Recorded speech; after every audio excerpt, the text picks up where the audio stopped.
नमस्ते दोस्तों, आज की कहानी है एक माँ का प्यार। एक छोटे से कस्बे में समीर नाम का एक लड़का रहता था। बचपन में ही उसके पिता की मृत्यु हो गई थी। इस कारण परिवार की आर्थिक स्थिति बड़ी ही दयनीय थी। समीर की माँ कुछ पढ़ी लिखी जरूर थी, लेकिन उतनी पढ़ाई में नौकरी कहाँ मिलने वाली थी। इसलिए घर घर बर्तन मांजकर और सिलाई बुनाई का काम करके किसी तरह अपने बच्चे को पढ़ा लिखा रही थी। समीर स्वभाव से थोड़ा शर्मीला था और अक्सर चुप चुप बैठा रहता था। एक दिन जब वह स्कूल से लौटा तो उसके हाथ में एक लिफाफा था। उसने माँ को लिफाफा पकड़ाते हुए कहा, माँ, मास्टर साहब ने तुम्हारे लिए ये चिट्ठी भेजी है, जरा देखो तो इसमें क्या लिखा है। माँ ने मन ही मन चिट्ठी पढ़ी और मुस्कुराकर बोली, बेटा, इसमें लिखा है कि आपका बेटा काफ़ी होशियार है। इस स्कूल में बाकी बच्चों की तुलना में इसका दिमाग बहुत तेज है और हमारे पास इसे पढ़ाने लायक शिक्षा नहीं है, इसलिए कल से आप इसे किसी और स्कूल में भेज देना। यह बात सुनकर समीर को स्कूल ना जा सकने का दुख तो हुआ, पर साथ ही उसका मन आत्मविश्वास से भर गया कि वो कुछ खास है और उसकी बुद्धि तीव्र है। माँ ने उसका दाखिला एक अन्य स्कूल में करवा दिया। समय बीतने लगा। समीर ने खूब मेहनत से पढ़ाई की।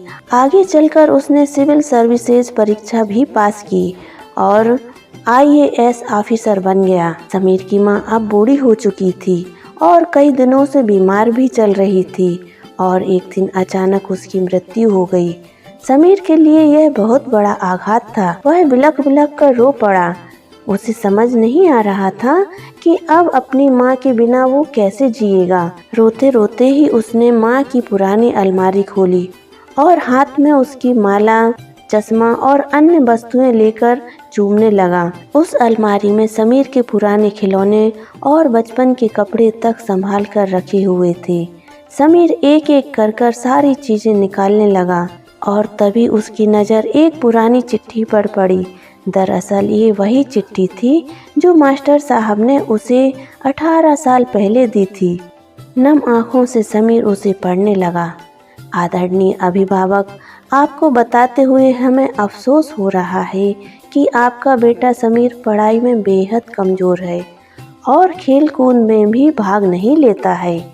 जान पड़ता है कि उम्र के हिसाब से समीर की बुद्धि विकसित नहीं हो पाई है, अतः हम इसे अपने विद्यालय में पढ़ाने में असमर्थ हैं। आपसे निवेदन है कि समीर का दाखिला किसी मंद बुद्धि विद्यालय में करवाएं या फिर खुद घर पर रखकर इसे पढ़ाएं। सादर प्रिंसिपल। समीर जानता था कि भले अब उसकी माँ इस दुनिया में नहीं रही, पर वो जहाँ भी रहे उनकी ममता, उसका आशीर्वाद सदा उस पर बना रहेगा। दोस्तों, कहा भी जाता है कि भगवान सभी जगह नहीं हो सकते, इसलिए उसने माँ बनाई है। माँ से बढ़कर त्याग और तपस्या की मूर्त भला कौन हो सकता है।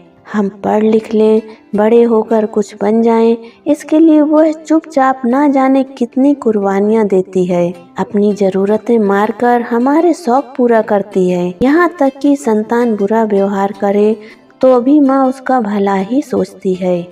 सचमुच माँ जैसा कोई नहीं हो सकता। आपको यह कहानी कैसी लगी कमेंट करके ज़रूर बताइए। वीडियो को लाइक और शेयर कीजिए। नए व्यूअर्स चैनल को सब्सक्राइब कीजिए। फिर मिलेंगे नई कहानी के साथ। तब तक के लिए जय हिंद, जय भारत। खुश रहिए, खुश रखिए।